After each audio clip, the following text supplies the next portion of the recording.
Hey guys, I wanted to do you a video to introduce a strategic theme that you really should know about, which is the pawn storm. Now generally, so what is a pawn storm? Well, it generally means that you throw the pawns from one side of the board up towards usually your enemy's king, okay? And this most commonly happens when you've got a situation of opposite side castling. Okay, so here's a really good example, a game I played today, and let me just take you through it. Okay, so I'm playing the Scotch Gambit here, so e4, e5, knight out, and then d4, the Scotch game, pawn takes, and I bring out my bishop. Okay, so I've gambited the pawn in return for an advance in development. Okay, now d5 is played and I capture the pawn with the bishop. No reason why not. And now black tempts me to fall into a very unpleasant trap. Okay, so by moving the knight there, he's removed the defender of this pawn on d4, and clearly my queen could just jump up and grab that pawn. But can you see what the problem is?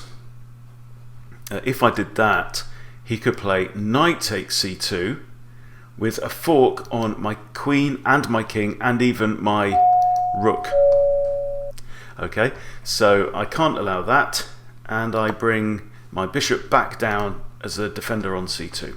Alright, so knight comes out, and now I kick the offending knight away. I don't want it taking up camp in my side of the board. Thank you very much. You can go back to your own side of the board. Now I throw in my bishop, pinning black's knight there in front of the queen, and black does the same thing, throws out his bishop to pin my knight. So I simply kick the bishop, bishop captures, and then I play queen recaptures.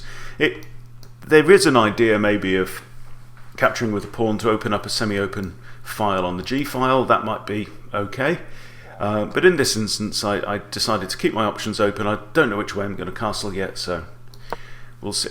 Okay, bishop comes out, breaking the pin and also making room for black to castle kingside. So I bring out my knight to d2. It can't go to c3 because of the pawn there. And now black comes in with his knight. This is a nice square for the knight here. So it's clearly attacking my queen. There's no other major threats from that, so I just bring my queen back down to e2. And black castles and I decide to castle queenside, so we have an opposite sided castled situation. And that's great for a pawn storm, because now I can use these pawns, I can sacrifice these pawns by forcing them to go up the board. I mean, even if these pawns disappeared off the board right now, it wouldn't be a bad thing, because it would open up ideas for my rooks, my queen, to start attacking black. Okay, so these pawns really are quite expendable. And if I can get them to come up the board and exchange themselves for any of these pawns that are very important pawns because they're protecting the king, then all good. So now we get a situation where black and I are both having similar ideas. So black wants to throw his pawns up the board and attack my king, and I'm going to do the same thing on the other side. So we're in for a fun game. So I decide to remove black's good defensive knight, which is defending this square and is also just, you know, it's more material in my way. So we swap that off, swap it off for my bishop. I'm okay with that. And now my bishop, this light square bishop, is an absolute monster piece for the rest of this game.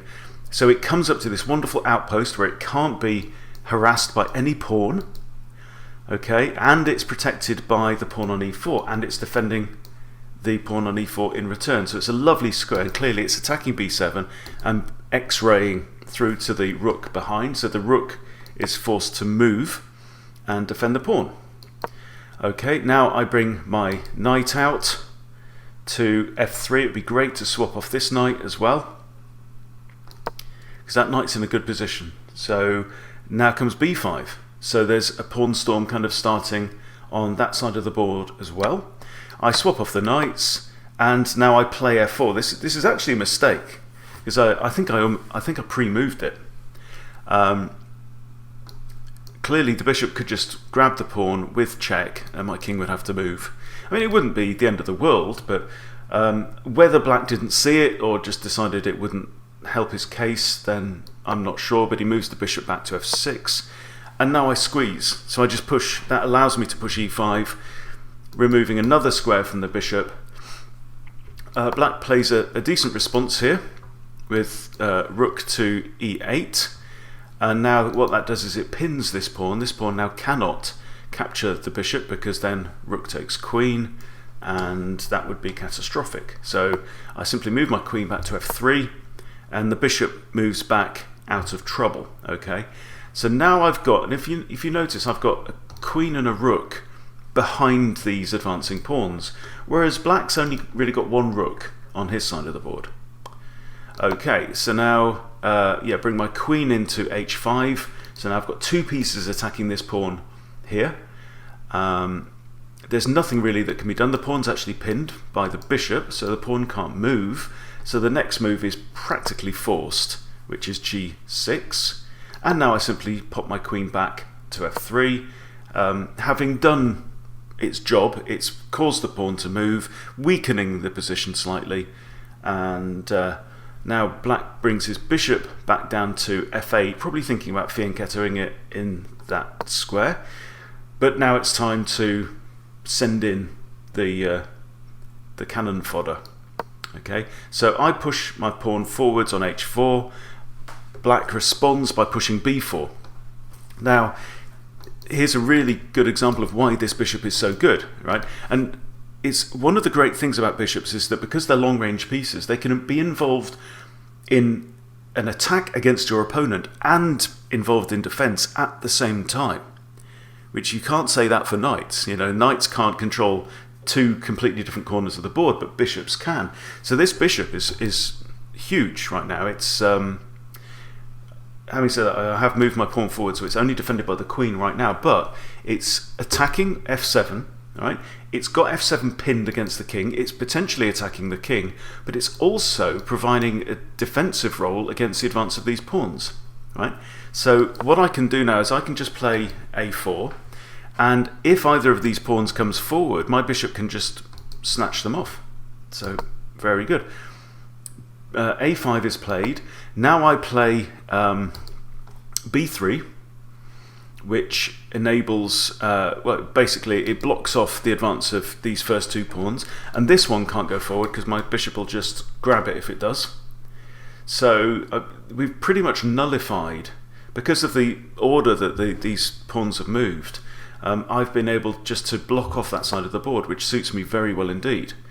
Now the rook moves over, so I'm thinking, okay, there's only one reason for that. He must be having ideas about advancing the c-pawn, so I just put my bishop in the way, stops this pawn from coming forwards, and now a bishop comes out to h6, pinning this pawn, so this pawn can't advance. So basically I just have to now move my king out of the way. Also notice now that I've got most of my pieces, apart from these three pawns, are all on light squares, right? And black's remaining bishop is a dark squared bishop. So it's almost like you've got parallel universes. This bishop cannot interact with my pieces when they're on light squares. It can't capture them, it can't threaten them. Right? All it can do is defend the dark squares. I've got a light squared bishop on the other hand. So now let's move on. Now the rook comes across, and you might look at this situation now and think, actually, black's looking fairly secure. But this is where the pawn storm comes in, because my next move, g4. Right, now these guys are coming up as a team, as a squad, ready to cause trouble. Bishop drops back, and now h5, and the bishop then decides to sacrifice itself here. I'm not quite sure why. The bishop had places to go. It wasn't going to get trapped, but he decides to swap it off for a pawn for some reason, and now rook takes, and now I capture on g6. So I want to open up this king. I've already got a queen and one rook lined up, Rook comes down to harass the queen, but now I have an in-between move because I can now capture on f7 with check. And whenever you can play a move with check, your opponent has to get out of check.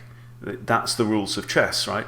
So it doesn't matter if your queen's attacked. If you can play a move with check, then great, you can do it. Okay, king moves across.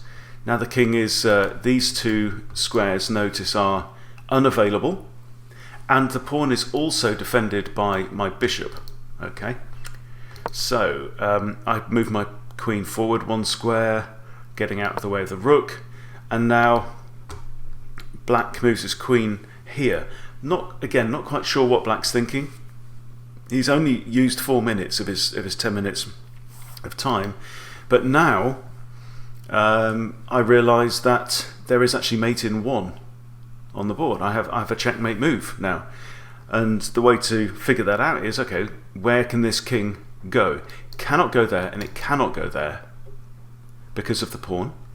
So the only available square is this one, and that means that with my next move, queen to h6 is a lovely, very, very satisfying checkmate. And that is the power of the pawn storm, normally with opposite side castling, and it really makes a difference in the value of the pawns that you've got on each side of the board. So when your king's over on one side, the pawns on the other side are more expendable because they haven't got to do that vital job of defending the king. So you can throw them against your enemy's king. You can sacrifice them, make them sacrifice themselves, try and exchange some pieces, and try and just penetrate into that position. So I thought that was a useful useful lesson to take you through. So think about using pawn storms yourself when the time seems to be right to do so.